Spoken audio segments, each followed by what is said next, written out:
मुख्यमंत्री पद के लिए आगे कर सकती हैं। वैसे रेस में प्रतिभा सिंह के पुत्र विक्रमादित्य का भी नाम शामिल है। चौथा एक और है, विक्रमादित्य का भी नाम शामिल है। हालांकि वो कह चुके हैं कि भाई वीरभद्र के नाम पर चुनाव लड़ा गया, तुम मम्मा बनेंगी सीएम। वो ये भी कह चुके हैं कि उनकी इच्छा है कि उनकी मां मुख्यमंत्री बने और जरूरत पड़ने पर वो अपनी सीट पर भी उनके लिए, मतलब क्योंकि वो सांसद है इसलिए सीट चाहिए होगी। अगर प्रतिभा सिंह को मुख्यमंत्री बनना है तो सांसद हैं तो उनको विधायकी का चुनाव लड़ना होगा। विक्रमादित्य कह चुके हैं कि मैं अपनी सीट तक छोड़ने के लिए तैयार हूं।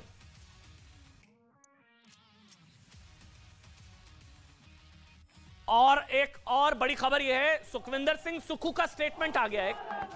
सीएम पद की रेस को लेकर प्रतिभा सिंह के अलावा जो दूसरे दावेदार है सुखविंदर सिंह सुक्खू, उनका बयान एक बार जल्दी से सुना दीजिए। बड़ी खबर है ये।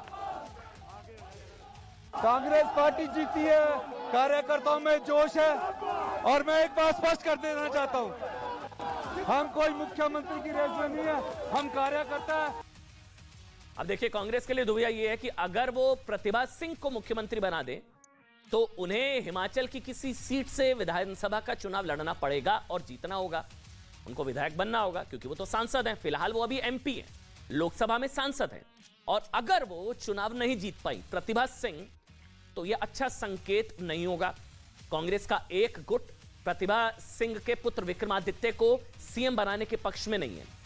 और अगर प्रतिभा सिंह हार जाती हैं, अगर उन्होंने विधानसभा का चुनाव लड़ा और वो हार गई तो भी विक्रमादित्य का सीएम बनना बहुत मुश्किल हो जाएगा। ऐसे मजे की बात यह भी है कि इस रेस में शामिल सभी नेता ये कह रहे हैं कि आला कमान जो फैसला लेगा वो उन्हें मंजूर होगा। कहने को कहा जा रहा है कि जो आला कमान फैसला लेगा उनको मंजूर होगा। पर्यवेक्षक भी यही कह रहे हैं। लेकिन सीएम की कुर्सी को लेकर कांग्रेस के बीच जो कुछ चल रहा है उसे देखकर लोग ये कह रहे हैं कि कांग्रेस पहाड़ तो चढ़ गई, अब उतरेगी कैसे। पार्टी हाईकमान को अवगत करेंगे, पार्टी हाईकमान तय करेगा। सर कौन मुख्यमंत्री होने वाला सर? कह रहा है ना, पार्टी हाईकमान को अवगत करेंगे, पार्टी हाईकमान तय करेगा। वो भी फैसला कांग्रेस हाईकमांड करेगा, हमें मंजूर होगा। ये तो कहने की बात है गुटबाजी, जो पार्टी हाईकमान चाहेगी वही मुख्यमंत्री बनेगा। कांग्रेस में कोई गुटबाजी नहीं है, कांग्रेस में कोई गुटबाजी नहीं है। विधायक दल का नेता जो आम सहमति से बनेगा, हाईकमान के आशीर्वाद से बनेगा। जो चुने हुए विधायक और पार्टी हाईकमान जिसको चाहेगी वो ही मुख्यमंत्री होगा, उसमें कोई दो राय नहीं। और सूत्रों के हवाले से एबीएम को खबर मिल रही है कि दरअसल दिल्ली से जो पर्यवेक्षक आए, जिनका नाम मैंने आपको बताया, राजीव शुक्ला वहां पर पहुंच चुके और साथ ही भूपेश बघेल वहां पर पहुंच चुके, भूपेंद्र सिंह हुड्डा वहां पर पहुंच चुके हैं। एक विधायक की राय लेंगे। अभी जो विधायक वहां पर पहुंचेंगे फिर उनसे पूछेंगे कि सीएम किसे बनाया जाए। अब सबके अपने अपने विधायक है, सारे विधायकों से पूछा जाएगा सीएम किसे बनाया जाए। फिर इस राय को दिल्ली भेजा जाएगा और प्रियंका वाड्रा और संभवतः दिल्ली में फैसला लिया जाएगा कि मुख्यमंत्री का पद किसे सौंपा जाए। लेकिन इस विवाद से एक बात तो साफ है। अच्छा, मेरे साथ इस वक्त ग्राउंड से अमन भारद्वाज मेरे साथ इस वक्त न्यूज़ 18 संवाददाता मेरे साथ इस वक्त लाइव जुड़ चुके हैं। अमन, क्या चल रहा है वहां पर?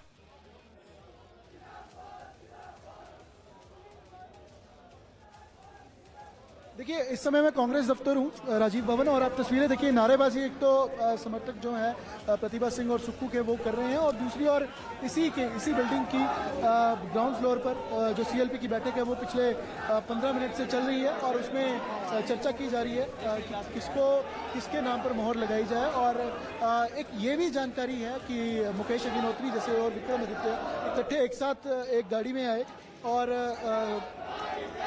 मुकेश अग्निहोत्री द्वारा, क्योंकि तीसरा नाम मुकेश अग्निहोत्री का था, तो अंदर खाते ये भी खबर है कि उनकी ओर से, उनकी कैडर की ओर से प्रतिभा सिंह को मुख्यमंत्री चेहरे के लिए समर्थन है। और यही बॉडी लैंग्वेज, यही गेस्चर उनका कांग्रेस दफ्तर में नजर आया। सारे 40 के 40 पहुंच गए हैं अमन, सारे है जी। देखिए, 35 से अधिक विधायक हैं जिनकी जानकारी है वो यहाँ पर पहुंच चुके हैं। उनके साथ बातचीत भी की गई थी, तो इक्का दुक्का अगर कोई विधायक रहता होगा तो वो भी पार्टी की ओर से संदेश था कि वो भी पहुंचेगा। और जो तस्वीरें नजर आई थी उसमें सभी के सभी विधायक लगभग नजर आ रहे थे। तो सीएलपी की बैठक और शुरू कर दी गई थी और इसमें खास तौर पर चर्चा की जा रही है कि किसके नाम पर मोहर लगाई जाए, क्योंकि विधायक पहुंच गए थे जो ऑब्जर्वर हैं।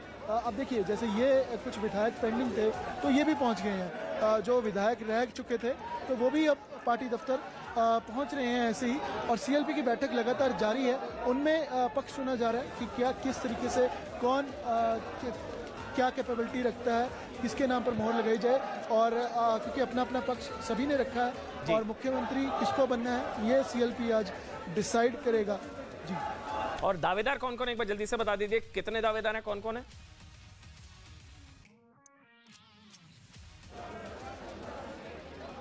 देखिए, मुख्यमंत्री के लिए सबसे पहला नाम प्रतिभा सिंह का है कि वो वीरभद्र की लेगेसी को आगे बढ़ाना चाहती हैं। पार्लियामेंट्री चुनाव उन्होंने लड़ा, जीता, अध्यक्ष हैं और उस लेगेसी को आगे बढ़ाया जाए। कुछ काम थे जो वीरभद्र के सपने में थे, ये दावा उनका है। और दूसरे नंबर पर सुक्खू है, यंग है, फ्यूचर कांग्रेस का हिमाचल में नजर आता है सुक्खू में। हाईकमान को प्रियंका गांधी के, राहुल गांधी के भी करीबी हैं और वहीं जो एक परिवारवाद का आरोप कांग्रेस पर लगता है उससे सुक्खू बचे हुए हैं। हालांकि प्रतिभा सिंह वीरभद्र के परिवार से है तो उसी घर ने 7 बार मुख्यमंत्री रहते हुए राज जो है वो उसका आनंद लिया है। तो ऐसे में सुक्खू एक ऑप्शन जो है वो नजर आ रही है, लेकिन दोनों में टक्कर है और हाईकमान इस लॉबिंग में भी नजर थी कि किसके हक में कितने विधायक हैं। शुक्रिया आपका, शुक्रिया रहिए, खबर नजर बना रखे, आपके पास दोबारा आएंगे। तस्वीरें वो दिखा रहे हैं कि वहां पर अभी भी विधायकों के पहुंचने का सिलसिला जारी है। पहले 4 बजे बैठक, भी 6 बजे, फिर 8 बजे अब जाकर बैठक शुरू हुई है CLP की, लेकिन अभी भी विधायक वहां पर पूरे नहीं पहुंचे हैं।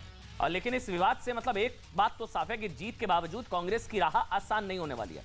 कुछ लोग तो ये भी दावा कर रहे हैं कि संकट की वजह से हिमाचल में कांग्रेस पार्टी टूट भी सकती है। सबके अपने अपने दावे, सबके अपने अपने विधायकों की संख्या, क्योंकि अंदर खाने सभी गुट दावा कर रहे हैं कि उनके पास कई विधायकों का समर्थन है। ऐसे में अगर सीएम की रेस में शामिल किसी एक ने भी कोई कड़ा फैसला ले लिया या कांग्रेस से अलग होने का मन बना लिया तो फिर कांग्रेस के हाथ में आया पहाड़ एक झटके में फिसल भी सकता है। लेकिन कांग्रेस के साथ ऐसा पहली बार नहीं हो रहा। इस चीज को समझिए कि अगर आपको लग रहा है कि कांग्रेस सरकार सीटें तो जीत गई, सरकार नहीं बना पा रही, सीएम पद को लेकर संग्राम है, ये पहली बार नहीं हो रहा है।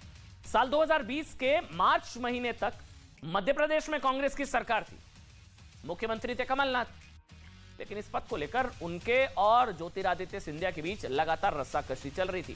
इसका नतीजा यह हुआ कि ज्योतिरादित्य सिंधिया ने कांग्रेस छोड़ दी और बीजेपी में शामिल हो गए। गया प्रदेश, उनके साथ 22 विधायकों ने भी इस्तीफा दे दिया। कांग्रेस की सरकार अल्पमत में आ गई, बीजेपी को सरकार बनाने का मौका मिल गया। ये मध्य प्रदेश में हुआ। इसके अलावा राजस्थान में भी अभी 2 बड़े नेताओं के बीच जबरदस्त विवाद चल रहा है। मुख्यमंत्री अशोक गहलोत है और दावेदारी सचिन पायलट की भी है। इसे लेकर दोनों नेताओं के बीच आपको कई बार होगा खींचतान की खबरें आती रहती हैं और हाल ही में तो यहां तक विवाद बढ़ गया था कि अशोक गहलोत ने सचिन पायलट को गद्दार तक कह दिया था। ये हालांकि उसके बाद जो है अशोक गहलोत और सचिन पायलट राहुल गांधी की भारत जोड़ो यात्रा के दौरान एक साथ नजर आए। दोनों ने दिखाने की कोशिश भी की, मैसेज भी दिया कि ऑल इज वेल, सब कुछ ठीक है। लेकिन माना जाता है कि अभी भी दोनों नेताओं के बीच सब कुछ सामान्य नहीं है। इसके विपरीत, अच्छा यहां जो चल रहा है हमने आपको बताया, अभी रस्साकशी चल रही है सीएम पद को लेकर। इसके विपरीत बीजेपी में अगर मुख्यमंत्री आप जानते हैं बदल भी जाता है तो कोई विवाद नहीं होता, कोई बखेड़ा खड़ा नहीं होता। मतलब फिर चाहे आप मुख्यमंत्री बदल दे, 8 साल में 3 मुख्यमंत्री बदल दे, वहां पर उत्तराखंड में बदल दिया जाए, गुजरात में बदल दिया जाए। उत्तराखंड में धामी साहब को एंड में बना दिया गया था चुनावों से ठीक पहले, कोई विवाद नहीं हुआ, कुछ नहीं। गुजरात में भी ऐसा हुआ। दरअसल ऐसा इसलिए क्योंकि बीजेपी में अनुशासन है और अनुशासन की यही कमी कांग्रेस के लिए कई बार परेशानी का सबब बनती है। पहाड़ों पर ऑक्सीजन की जरूरत तो है, लेकिन अब अनुशासन की भी जरूरत है। हिमाचल में मुख्यमंत्री का विवाद भी इसी का एक उदाहरण है। इसलिए हम कह रहे हैं कि अगर किसी भी पार्टी में अनुशासन गया तो समझिए शासन गया, किसी भी पार्टी में अनुशासन गया तो समझिए शासन गया। और अनुशासनहीनता की वजह से शासन गंवाने के मामले में कांग्रेस सारे रिकॉर्ड तोड़ती हुई नजर आ रही है। यहां ब्रेक के लिए रुक रहे हैं, ब्रेक के बाद आपको शॉर्टकट के चक्कर में होने वाले शॉर्ट सर्किट के बारे में बताएंगे।